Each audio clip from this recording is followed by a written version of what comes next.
Ang kwentong ito ay hango sa totoong buhay.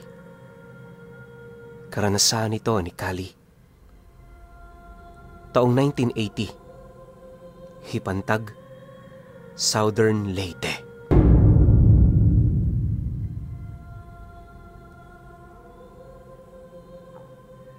Itong mga panahong ito, naninirahan malapit sa gilid ng tulay, itong si Kali.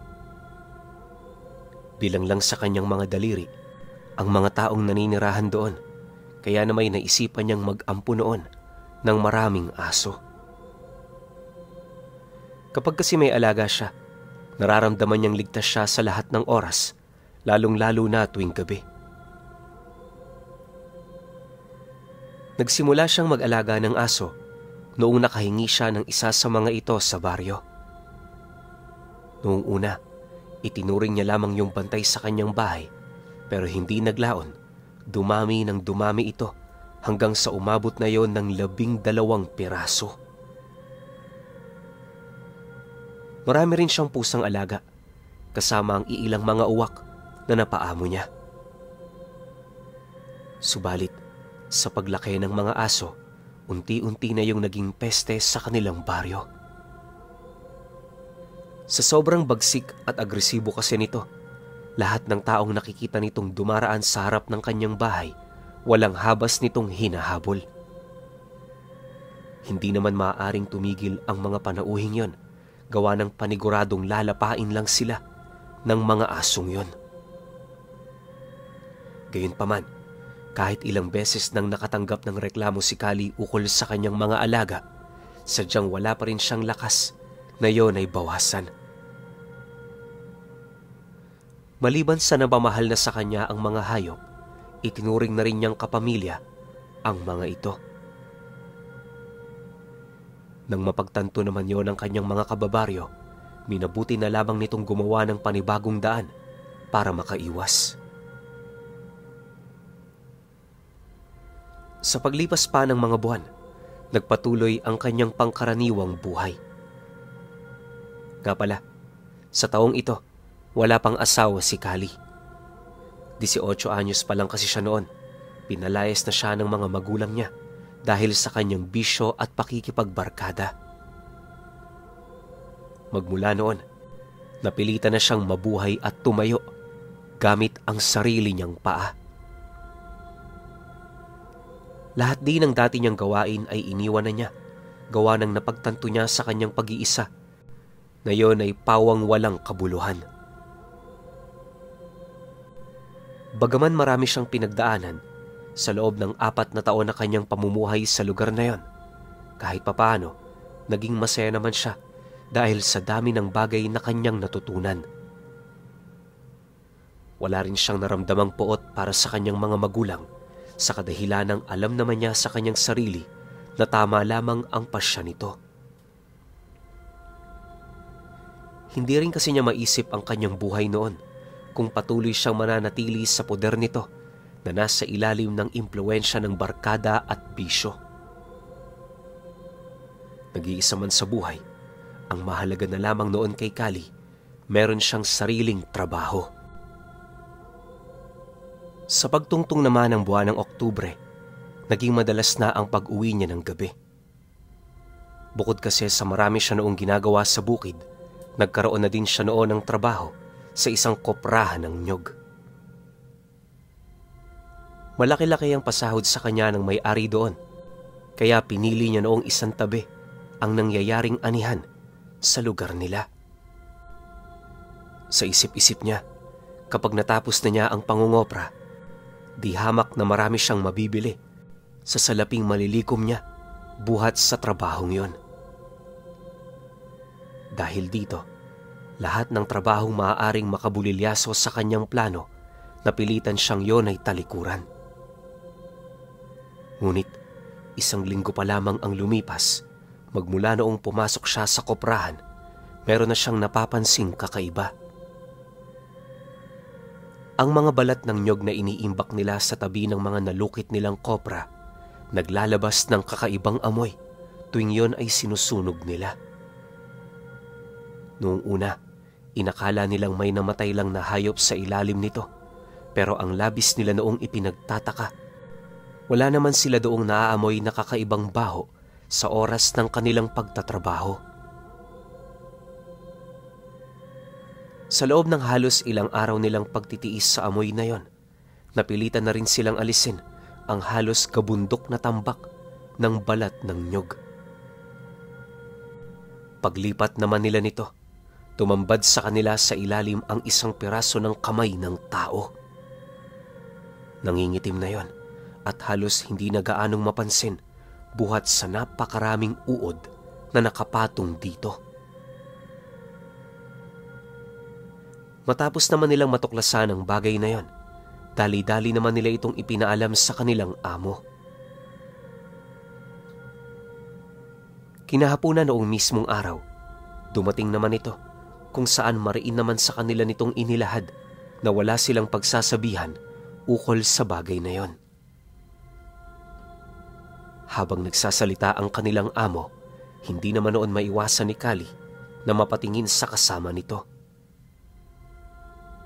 Kung hindi siya nagkakamali, ang taong yon ang kasalukuyang nangangalaga sa lugar na yon.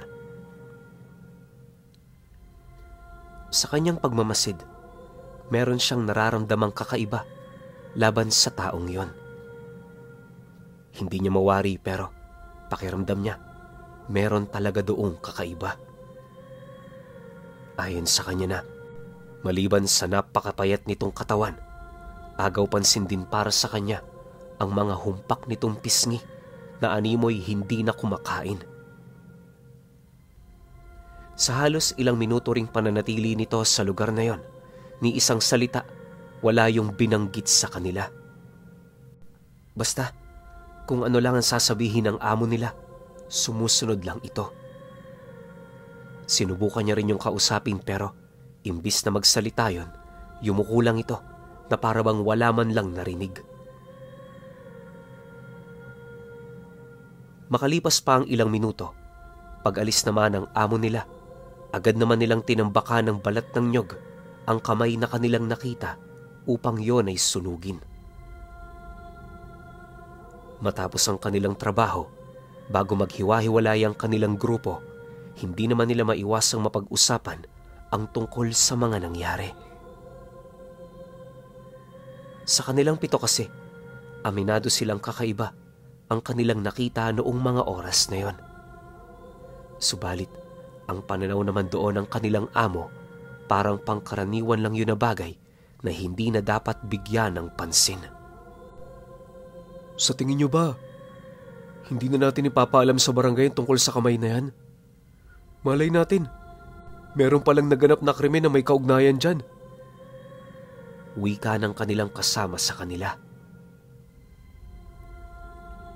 Nang marinig naman yon ni Kali, pinili naman niyang makinig sa iilan pang opinyon ng mga kasama nila.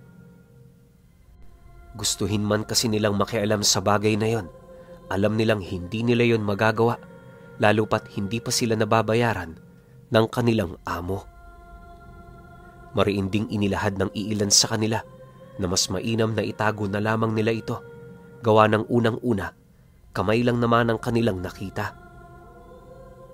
Pwede sana nilang sabihin yon kung isang buong bangkay ng tao ang kanilang natuklasan. Sa pagpapatuloy naman ng kanilang usapan, marami silang naging haka-haka. Naging sentro din ng kanilang talakayan yung taong nangangalaga sa koprahan ng kanilang pinagtatrabahuhan. Ayon sa iba pa niyang mga kasamang matagal na doong nagtatrabaho, meron nga silang napapansing kakaiba sa taong yon. Ang problema, madalang lang nila itong makita at wala naman silang pinanghahawakang patunay na maaari nilang maging batayan. Dagdag pa ng isa sa kanila na, bagaman hindi yon sigurado, meron yung kutob ukol sa pagiging aswang ng lalaki. Isipin ninyo, bukod sa nag-iisa lang yun sa buhay, wala din itong mga kamag-anak at pawang naligaw lang ito sa kanilang lugar.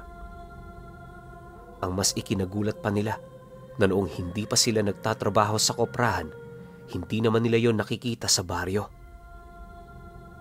Pero ayon sa amo nila, ilang dekada na yung namumuhay sa lugar na yon. Nakakapagtaka, hindi ba? Malayo sa kanilang lugar ang susunod na karatig baryo, kaya saan naman yun kukuha ng mga pangangailangan at pagkain nito? Hindi naman yun pwedeng dumepende sa ibibigay ng kanilang amo dahil unang-una, ano naman ang pakialam ng amo nito sa kanya? Nang marinig naman ni Kali ang tungkol doon, maging siya, hindi na rin niya maiwasang mapaisip ukol sa bagay na yon. Maya-maya pa, nang mapansin naman nilang maggagabi na, napilitan na silang umusad patungong baryo. Sa kanilang paglalakad, marami naman silang napag-usapan ukol sa kanilang trabaho. Ayon sa mga kasama niya, magtatagal pa ng 5 araw ang kanilang pangungopra buhat sa dami pa ng nyog na kanilang aakyatin. Hindi rin biro ang pagpasa ng mga bunga nito patungo sa kanilang pinagkokoprahan, gawa ng mag-iisang kilometro din ang layo nito. Sa pagdating naman nila noon sa baryo, agad din naman silang naghiwa-hiwalay para pumanhik na sa kanilang mga tahanan. Nagkataon naman noong may kakilalang kapitbahay si Kali sa kanyang mga katrabaho, kaya naman yon ang kanyang naging kasama papauwi. Makalipas pa ang ilang minutong paglalakad, nang akmang papatawid na sila sa tulay, niyaya naman siya ng katrabaho niya na bumisita sa bahay nito kung meron siyang oras. Dagdag pa nito na magiinuman lang sana sila para naman kahit papaano tumatag ang kanilang pagsasama. Dahil sa sinabi nito, napatawa lang naman siya habang sumasagot doon ng, "Ikaw na lang ang dumayo sa bahay ko. Hindi ko kasi maiwan-iwan yung mga alaga ko eh. Alam mo naman, kapag wala ako sa bahay, kung sino-sinong hinahabol ng mga yon. Mahirap na, baka mapahamak sila." Ganun ba? Sige, wala yung problema. Mamaya pupunta ako sa inyo. Sagot naman ng lalaki. Matapos ang kanilang pag-uusap, sakto naman ang pagdating ni Kali sa kanyang tahanan. Hindi pa man siya noon nakakapasok, nasipat na niya ang mga alaga niyang aso na naghihintay sa labas ng bahay niya. Paglagpas naman doon ng kanyang kasama, saka pa lamang siya pumasok sa loob ng kanyang bahay para pakainin ang mga ito.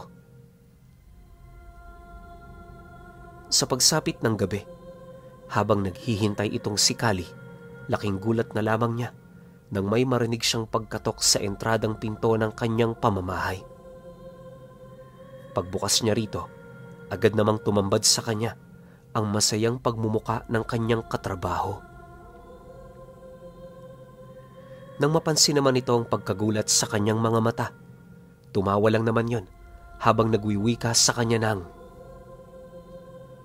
"Oh, bakit gulat na gulat ka? Kilala na ako ng mga aso mo. Hindi ba kasama kita kanina?"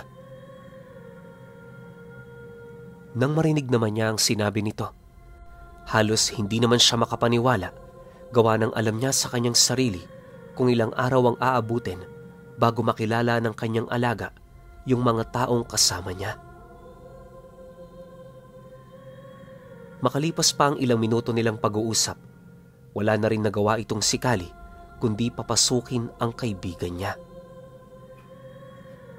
Sa pagdating naman nila sa sala, agad naman siyang kumuha ng baso at tubig para umpisahan na ang masaya nilang pag-iinuman.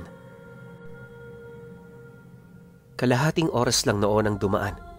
Halos napakarami na ng kanilang napag-usapan. Pawang umiikot lang din ang kanilang mga paksa sa kanilang mga sariling karanasan. Hindi naglaon nang akmang mauubos na ang inumin nilang yon. Seryoso namang inilahad sa kanya ng lalaki ang tungkol sa lalaking kanilang nasipat kaninang hapon. Ayon dito, umiwas siya sa taong yon. gawa ng meron yung doong nararamdamang kakaiba. Mariin din itong sinang-ayunan na kagaya ng sinabi ng isa nilang kasama, naniniwala yon na aswang ang lalaking nakita nila kanina. Dagdag pa nito na lahat ng nagbabalat kayong nilalang walang kakayahang magkubli sa mga taong may ikatlong mata. Alam mo, Kali, hindi lang ako nagsasalita kanina. Alam mo kasi, sa lugar na yon, kahit wala doon ang ating pinag-uusapan, marami yung mga tengang nakikinig sa mga bagay na ating sinasabi. Mas mainam na mag-ingat, lalo na't teritoryo ng ating kalaban ang ating napasukan. Kaya kita niyaya ngayong uminom ay dahil maliban sa gusto ko makipaglapit sa'yo, gusto rin kitang balaan ukol dito. Yung taong nagsalita kanina ng masama sa nangangalaga ng nyogan, hindi ko may papangakong wala doong mangyayaring masama. Hintayin mo bukas. Makikita mo ang ibig kong sabihin. Seryosong wika ng kaibigan niya. Nang marinig naman yun ni Kali, halos hindi naman niya maiwasang kilabutan. Noon pa man kasi, labis na siyang natatakot sa mga istoryang may kinalaman sa mga kababalaghan. Maya-maya pa, para patunayan naman ng kaibigan niya ang tungkol sa mga bagay na sinasabi nito, dahan-dahan naman itong itinaas ang manggas sa may kaliwang braso niya kung saan doon bumungad ang isang kwadradong ukit na merong nakalagay na mga kataga ng sator. May mga ipinakita rin yung pangil ng mga hayop na pinaniniwalaan naman ng lalaking yon na nagbibigay sa katawan niya ng hindi pangkaraniwang lakas. Matapos naman yung maipakita ng lalaki, tahimik naman itong ipinagpatuloy ang pag-iinom nito ng alak. 2 oras pa ang lumipas, hindi na rin yung nagtagal sa kanyang tahanan. Paglabas naman ito ng bahay niya, dali-dali naman yung naglakad patungo sa pamamahay nito. Hindi na yun sinundan pa ni Kali dahil sa umiikot na rin noon ang kanyang paningin.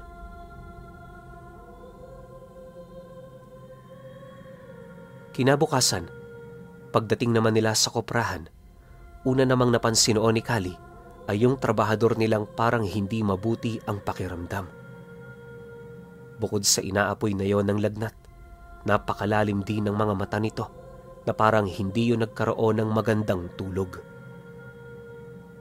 Nang mapansin naman yon ng mga kasama nila, dali-dali naman nila yung nilapitan para kausapin. Ilang beses na rin nila yung inabisuhang umuwi na lang pero nagpumilit pa rin yung magtrabaho. Ayon sa lalaki na, hindi siya maaaring lumiban lalo na't marami silang pagkakagastusan noong mismong buwan. Nang marinig naman yon nila Kali, minabuti naman nilang hayaan na muna yung magpahinga. Sa isip-isip nila, kakayanin naman nila ang trabaho buong maghapon nang hindi yon isinasama. Nagkasundo din silang tulungan na lamang ito, imbis na gipitin. Sa bandang huli naman kasi, sila naman doon ang magtutulungan. Ilang minuto pa ang lumipas, nag-umpisa na nga ang pag-akyat nila sa mga nyog.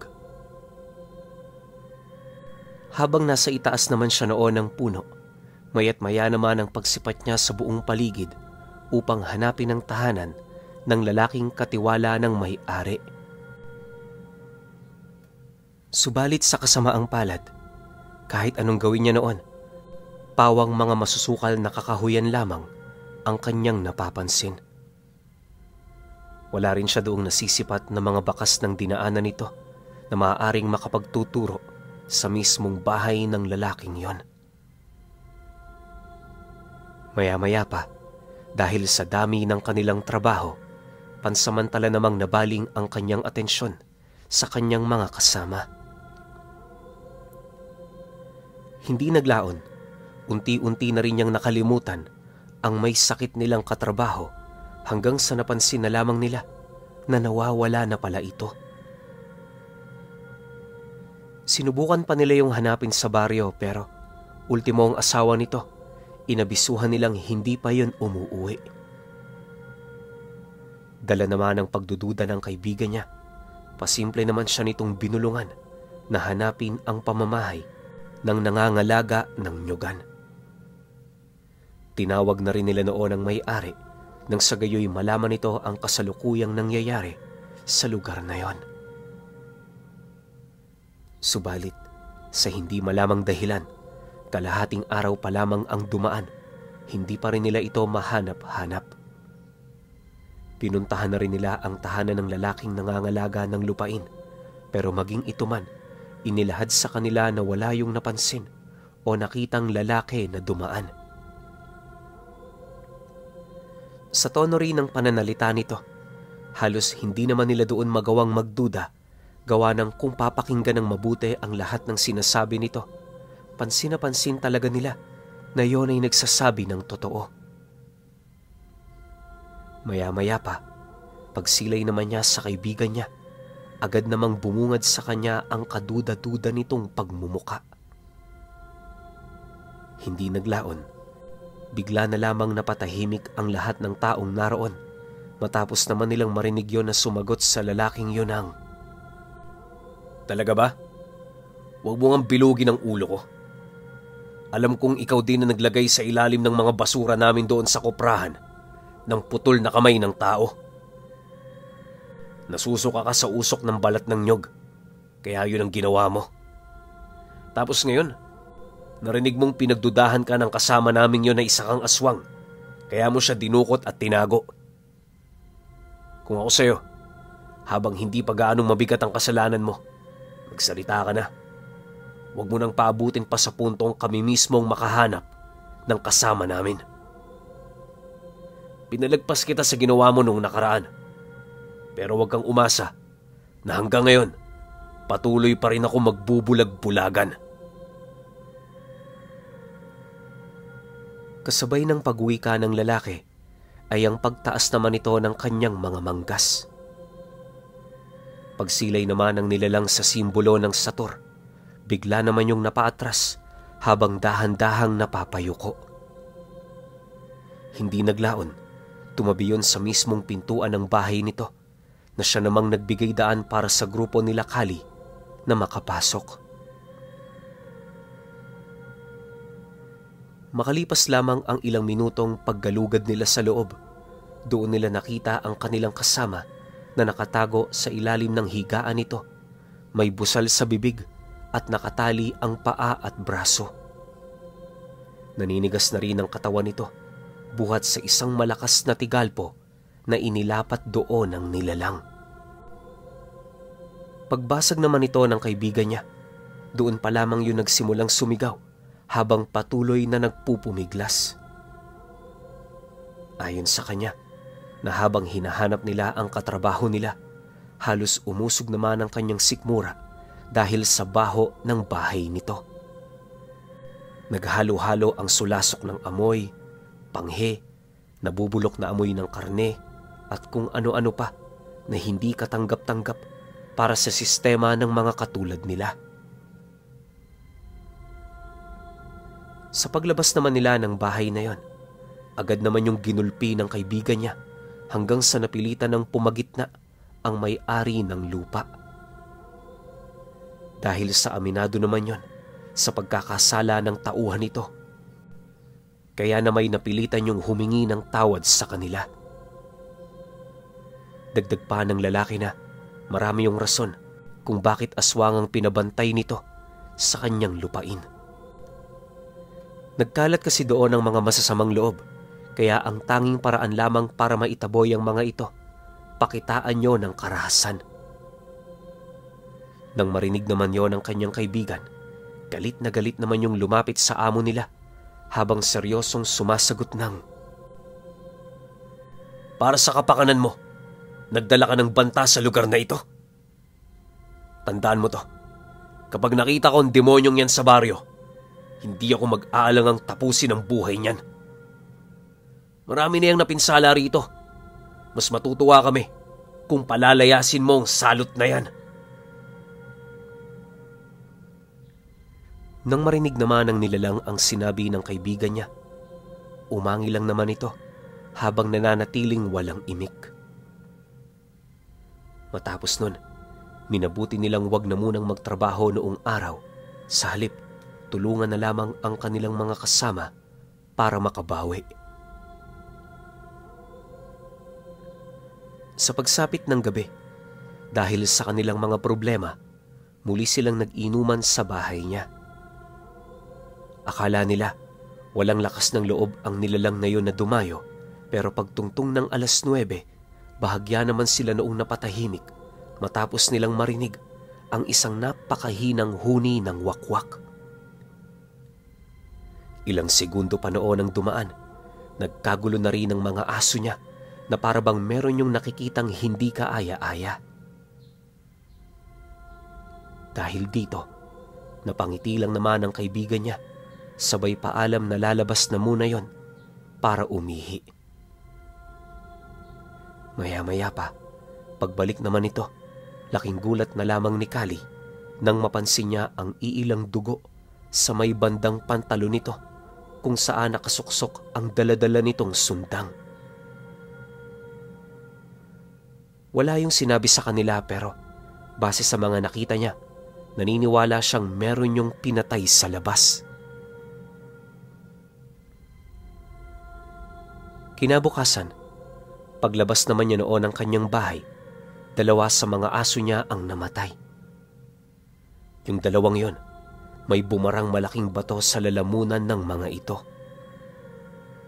Nagkalat din sa buong paligid ang iilang mga nabubulok na karne na animoy nakuha ng kanyang mga alaga mula sa hayop na pinagtulungan nitong patayin. Wala namang kakaiba sa pangyayaring yon, pinuno. Pero ilang araw pa ang lumipas, napansin na lamang niya na lumayas na pala sa nyugan yung lalaking nagtangkang dumukot sa katrabaho niya.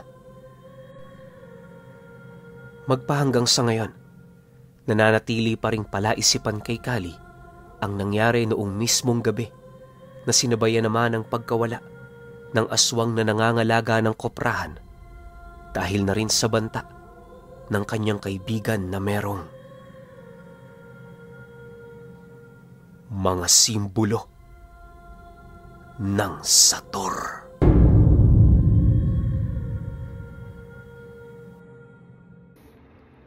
Okay. Opinyon ko sa kwento.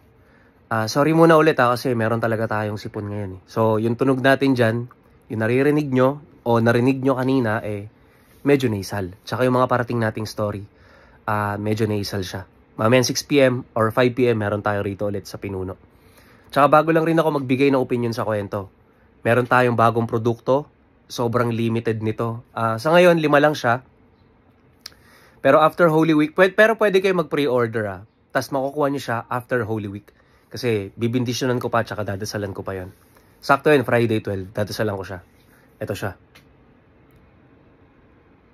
San Benito na Dignum. Sobrang bihira nito. Yan o. Ito buhay na to kasi dinasalan ko na to. Ngayon lang namin siya ni-release kasi hindi ko pwede basta-basta i-release yung ganito kasi kailangan ko pa siyang buhayin. Kailangan ko pa siyang pakainin ng ilang biyernes pa. Nasobrahan nga ata ako sa pakain nito. Tapos ngayon, papasok pa yung mahal na araw. Isipin niyo ang tagal na nito sa amin pero 5 pa lang yung nagagawa ko. Pero itong paparating na mahal na araw, sasabay-sabay ko na yon. Kung marami o order. Alam niyo naman na, di ba? Yung Shopee link natin. Lagay ko sa description para makapili kayo. Okay. Para makabili kayo, lagay ko sa description nitong video na to mismo. Ito San Benito Dignum. Sa ngayon, 5 lang to, unahan na lang. Tapos yung susunod na batch natin after Holy Week, dadasalan ko muna, tsaka bebendisyonan, tsaka konsagra. Okay, masasabi ko dito sa kwento natin, ang angas ng kaibigan ng ating bida. Isipin ninyo, nakatato sa kanya yung mga simbolo ng Sator. Sator O. Kasi 2 yan. Isang O, isang U. Yung Satur, na sinasabi ko na U, yun yung gamit ng kaliwa. Well, gumagana rin naman yan kung ilalaban mo yan sa kapwa mo kaliwa. Pero kung kalaban mo kanan na O, Sator, laban dun sa U na Satur, well, siguro may palag yung U, pero hindi ko masasabi na mananalo yon Depende na lang siguro sa experience ng bawat individual. Kung matagal lang ginagamit ni Yu yung kanya, tas si O bago lang, may posibilidad na matalo si O. Gets? So, ganun siya. Ang ayoko lang dito sa kwento natin, hindi man lang nabanggit ni Kali kung anong pangalan ng kaibigan niya. Kasi unang-una, yun yung pinakamalaking role sa kwento natin. Ako nga na-expect ko si Kali aswang eh. Kasi di ba karamihan sa mga kwento natin na kapag nasa dulo na ng baryo, maraming alagang hayop, especially aso, aswang yun. Diba? So, ako inisip ko, aswang to si Kali, simula pa lang. Di pala. Yung nagbabantay mismo sa koprahan yung aswang, yung itinalaga ng amo nila. Bakit? Siguro, experience ng amo nila na sobrang dami ng nanakaw, sobrang dami ng nawalang pera sa kanya. Kasi nga, ang kinukuha niyang tagapagbantay, ordinaryong tao lang eh. Diba? So, nung kinuha niya siguro aswang na, kahit madaling araw, kahit 24/7 magbantay yung aswang dyan, di naman napapagod yun eh. Siguro pakainin niya lang ng tama, 'di ba? O di kaya tawag dito. Konsintihin niya yung mga ginagawang kasalanan nung tauhan niya. Kasi pansinin niyo yung takbo ng kwento. Alam ng amo niya na nagkaroon ng kasalanan tong aswang na to, tas tinanggap na lang, 'di ba? So ibig sabihin, marami ng biniktima yon, hinayaan lang ng amo niya. Yun na lang siguro yung pakonswelo niya na bantayan yung lupain niya. Okay, gets? Yun lang yung nakita ko sa buong kwento na to. Pero syempre, kanya-kanya tayo ng opinion. Kaya, kung may opinion kayo sa kwentong ito, comment nyo lang sa baba. Yun lang. Hanggang sa susunod na kwento. Salamat. Lalagay ko ito mamaya. San Benito Dignum. Salamat.